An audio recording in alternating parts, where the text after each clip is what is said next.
ফেরাউনের কথা বলেন, আল্লাহ তাআলা বলেন দেখো দেখো আদ জাতির দিকে একবার তাকাও, আদ জাতির দিকে একবার তাকাও, সামুদ জাতির দিকে একবার তাকাও, এরাম গোষ্ঠীর দিকে একবার তাকাও, আর ফেরাউনের দিকে একবার তাকাও। এই চার দলের নাম আল্লাহ তাআলা উল্লেখ করেছেন। উল্লেখ করে বলেন আদ আর সামুদ জাতি কেমন ছিল জানো? এদের মতো শক্তিধর পৃথিবীতে আমি আর কাউকে বানাই নাই। এরা একটা একটা ফিলারের মতো ছিল, একটা একটা খাম্বার মতো ছিল। আর সামুদ জাতি যারা উঁচু পাহাড়ের চূড়ায় গর্ত করে করে নিজেদের বাসভবন তৈরি করত। আর ফেরাউন সে তো ছিল কিলোকওয়ালা। সে মানুষকে ধরে নিয়ে আসতো, ধরে নিয়ে এসে হাতে পেরেক ঠুকে দিত, পায়ে পেরেক ঠুকে দিত, হাতে পায়ে পেরেক ঠুকে ঠুকে সে তাদেরকে হত্যা করতো। তা আল্লাহ তাআলা বলেন আল্লাযীনা তাগাউ ফিল বিলাদ, এরা জমিনে সীমা লঙ্ঘন করেছে, ফাকসারু ফিহাল ফাসাদ, এরা জমিনে সীমা লঙ্ঘনের হক আদায় করে দিয়েছে, এরা জমিনে ফাসাদের হক আদায় করেছে। রব্বুল আলামিন বলেন ফাসাদ্দা আলাইহিম রাব্বুকা সাওতা আযাব, আপনার রব তাদের পিঠে আযাবের কড়া মেরে দিয়েছেন, আযাবের দোররা লাগিয়ে দিয়েছেন। আল্লাহ তাআলা উদাহরণ শুনিয়ে যেন বলেন এ নেতানিয়াহু শুনো, রব যেন ইহুদিদেরকে চ্যালেঞ্জ দিয়েছেন, নেতানিয়াহু শুনো, তোমাদের আগে আদ জাতি ছিল, তোমাদের আগে সামুদ জাতি ছিল, তোমাদের আগে এরাম জাতি ছিল, তোমাদের আগে ফেরাউন ছিল। এদের মতো শক্তিধর পৃথিবীতে আমি কাউকে বানাই নাই। এদেরকে যেভাবে ফেরেশতার চিৎকার দিয়ে আমি ধ্বংস করেছি, এদেরকে যেভাবে বাতাস দিয়ে আমি ধ্বংস করেছি, এবার এদেরকে যেভাবে পানি দিয়ে আমি ধ্বংস করেছি, ইনশাআল্লাহ আমাদের রব ইন্না রাব্বাকা লাবিল মিরসাদ, তোমার রব এখনো আছে আরশ আজিমে এদের দিকে চেয়ে আছে। ইনশাআল্লাহ পৃথিবীর সমস্ত বাতিলকে, পৃথিবীর সমস্ত তাগুতকে রব এভাবেই ধ্বংস করবে। গত 16 বছর ধরে আল্লাহ যতবার বাইতুল্লাহতে নিয়েছে, তাওয়াফে আর সাইতে একটা দোয়া করতে ভুলতাম না, একটা দোয়া করতে আমি ভুলতাম না, আল্লাহ ওই দিন আমাকে দেখাও যেদিন তারা পালাবে, যেদিন তারা কি করবে বলেন। এটা ছিল আমার দোয়া, আল্লাহ তাদের ধ্বংসটা দেখায় দাও, আল্লাহ তাদের ধ্বংসটা দেখায় দাও।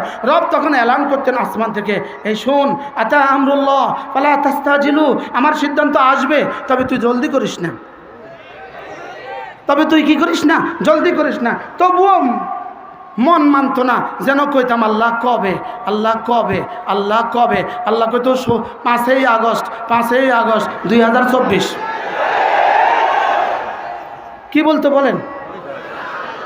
5ই আগস্ট আমার আব্বার ইন্তেকালের শেষ সময়ও, আমার মনে হয় ইন্তেকাল আগের সপ্তাহ হবে, আব্বা আমারে কইতো তার পতনটা দেখে গেলাম না। কি কইতো? তার পতনটা আমি আর দেখে গেলাম না, তার পতনটা আমি আর দেখে গেলাম না। হ্যাঁ আল্লাহ মাহমুদ শফিও দেখে গেল না, হ্যাঁ আল্লামা জুনায়েদ বাবুনগরীও কি দেখে গেল না। হ্যাঁ ওনাদের কোরবানির বরকতে ওনাদের সন্তানদেরকে রব দেখিয়েছে। কি ভাই আল্লাহ তাআলা 5ই আগস্ট বাছাই করলেন কেন? এই 5 তারিখটা নিলেন কেন? 5 তারিখটা নিলেন, এর আগে একটা 5 ইতিহাস ছিল। 5ই মে একটা ইতিহাস ছিল, 2013 সাল। কি ছিল বলেন, কি ছিল? 5ই মে একটা কি ছিল? একটা ট্র্যাজেডি ছিল, একটা দুঃখজনক ঘটনা ছিল 5ই মে। 5ই মে শাপলা চত্বরে হাজারো আলেমদের উপরে, নিরীহ নিহত্তা আলেমদের উপরে, মাদ্রাসা ছাত্রদের উপরে এরা ইতিহাসের বর্বরচিত হামলা চালিয়েছিল, হাজারো মানুষকে হত্যা করেছে। রব সেই 5-এর জবাবে 5ই আগস্ট ঘটিয়েছে। এজন্য 5ই আগস্ট মূলত কিসের জবাব বলেন? বলেন তিলকা বেতিলকা বলেন, এটা ওইটা বলেন, কোনটা কোনটা? 5ই আগস্ট কিসের জবাবে? 5ই মের জবাবে।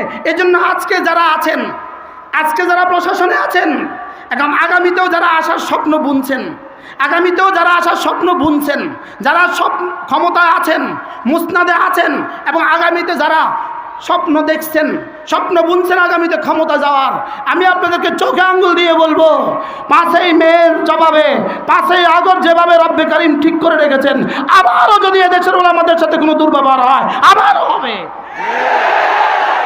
এই জন্য ওলামাদের রক্ত ভুলা যাবে না। বলুন ওলামাদের রক্ত কি?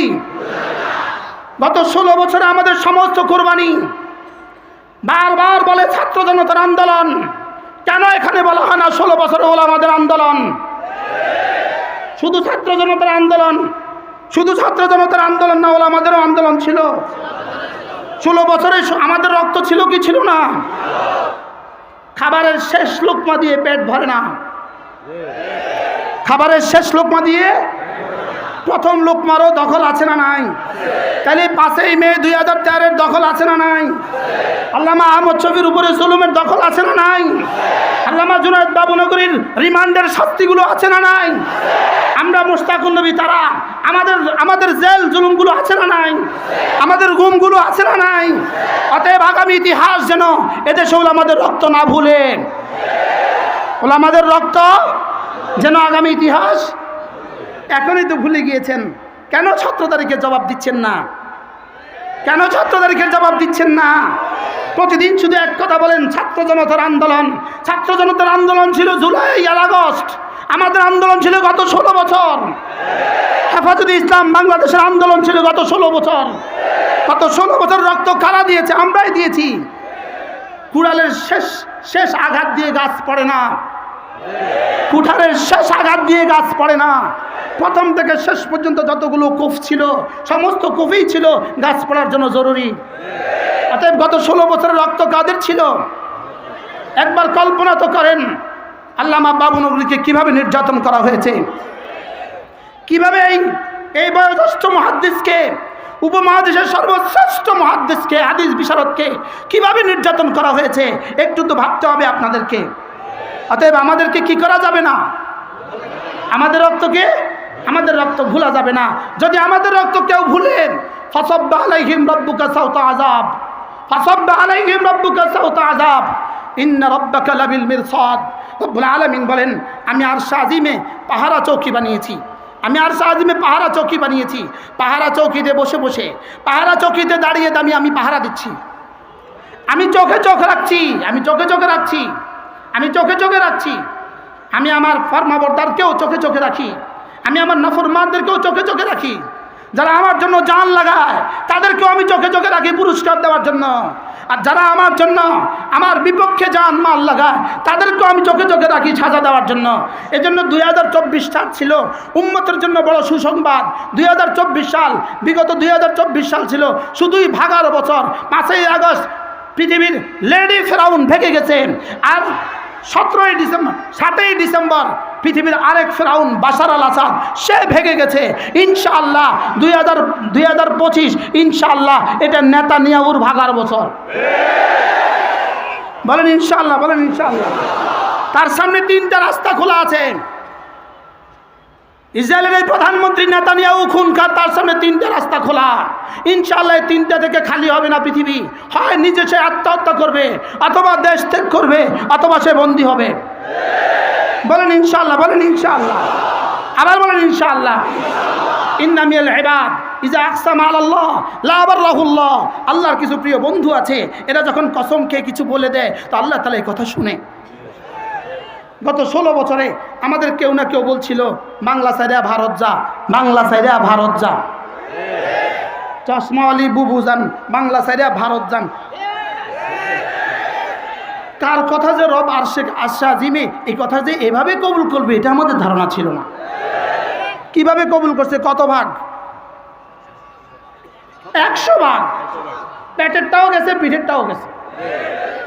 বলেন পেটেরটাও গেছে, পিঠেরটাও গেছে।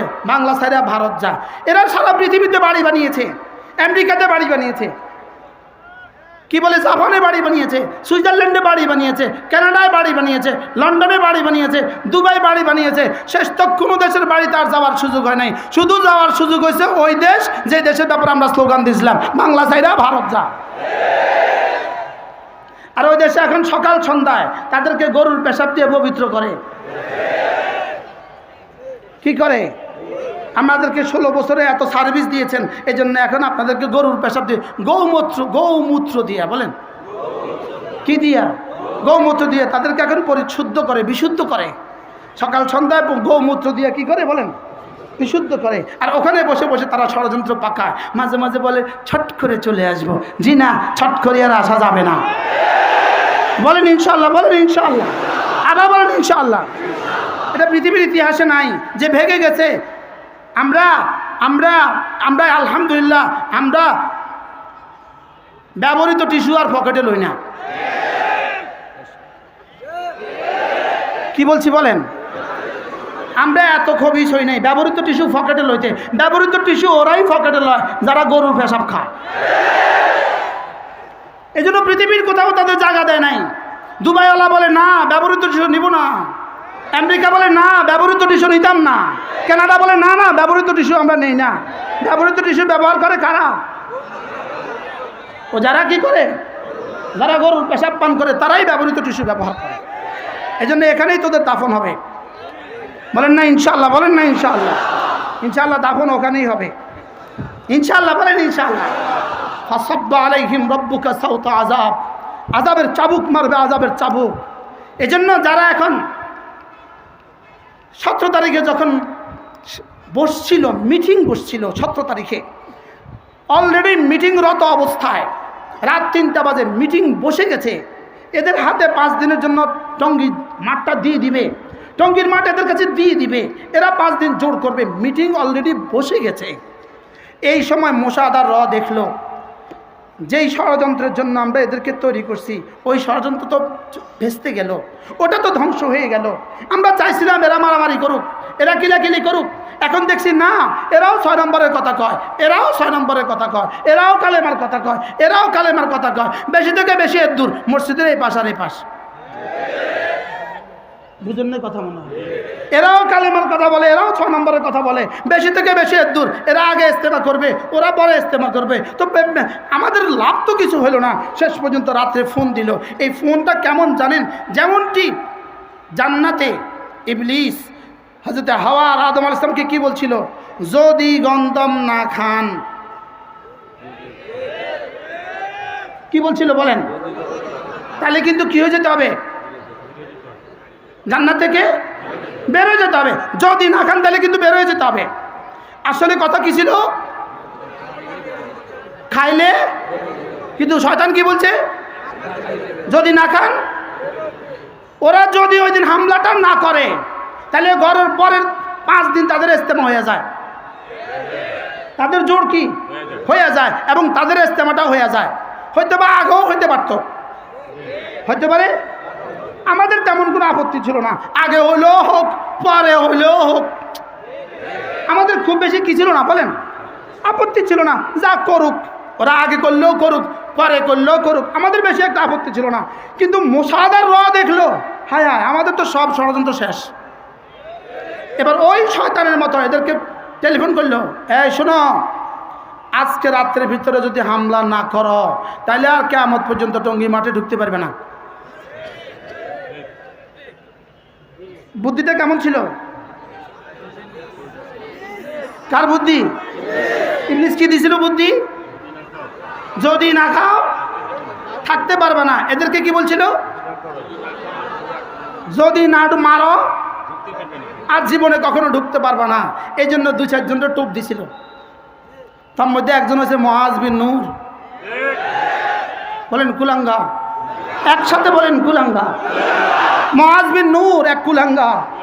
এই কুলাঙ্গারকে দিয়া আরো কয়টা তার সাথে আছে সেলাসা মুন্ডা, এদেরকে দিয়া বলছিল যদি আজকে হামলা না করো তাহলে কিন্তু জীবনে আর ঢুকতে পারবে না।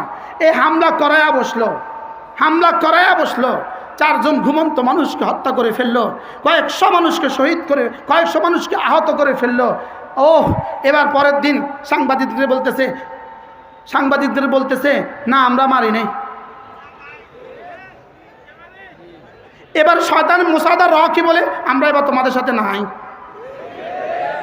কি বলে বলেন না? যা হওয়ার তো হয়ে গেছে, যা হওয়ার হয়ে গেছে, ইতিহাস রচিত হয়ে গেছে। কারণ খুনের পরে কোনো জাতি আর টিকতে পারে না, অন্যায়ভাবে খুন করার পরে কোনো জাতি আর কি টিকতে পারে না। তাহলে এবার তাদেরকে দিলনি শেষ কইরা, শেষ করছে কিনা বলেন? আচ্ছা, এই ঘটনার পর থেকে আজ পর্যন্ত বাংলাদেশে কি নতুন কোনো মানুষ এতাতি হয়েছে? কিয়ামত পর্যন্ত হবে? আর এখান থেকে ফিরে আসতেছে কিনা বলেন? তাহলে বোঝা গেছে এটা শয়তানের ষড়যন্ত্র ছিল, আর এরা ফাঁদে পা দিয়েছে। এরা শয়তানের ফাঁদে কি দিয়েছে বলেন? এজন্য সাধারণ মুসলমান যারা আছি এদের সাথে আমাদের কোনো বিদ্বেষ নাই। এদেরকে ডেকে নিয়ে আসবেন, এদেরকে বলবেন, এদেরকে বুঝাবেন, আর নিজেদের মসজিদে মসজিদে লাগায় দিবেন। আমাদের মসজিদে সাতপন্থীদের ঢোকার অনুমতি নাই। বলেন ইনশাআল্লাহ, বলেন ইনশাআল্লাহ। আল্লাহ আমাদেরকে কথাগুলো বোঝা মানা সহজ করে দেন। আমার কথা তো অনেক দূর চলে গেছে। আমার ইচ্ছে ছিল ফাসাব্বা আলাইহিম রব্বুকা সাওতা আযাব, আমার ইচ্ছে ছিল ইন্না রব্বাকা লাবিল মিরসাদ, এর উপরে আলোচনা করার। আল্লাহ তাআলা যদি তৌফিক দেয় আবার কখনো হবে। আল্লাহ তাআলা এই জাতিকে আমাদেরকে হেফাজত করেন ইনশাআল্লাহ। আমার আখেরি স্লোগান, মাদ্রাসা ছিল, মাদ্রাসা আছে, মাদ্রাসা থাকবে। যদি এর বিপরীত কোনো সিদ্ধান্ত আসমানে হইতো, গত 16 বছর পরে আমরা একটা মাদ্রাসাওয়ালারাও বাংলাদেশে থাকতাম না। কি ভাই, এখন কি মাদ্রাসা কমছে না বাড়ছে? সামনে কমবে না বাড়বে? ইনশাল্লাহ সামনে আরও কি বাড়বে। এই জন্য আমি স্লোগান তুলি, মাদ্রাসা ছিল, মাদ্রাসা আছে, মাদ্রাসা থাকবে। ইসলাম ছিল, ইসলাম আছে, ইসলাম থাকবে। আল্লাহ তাআলা আমাদের সকল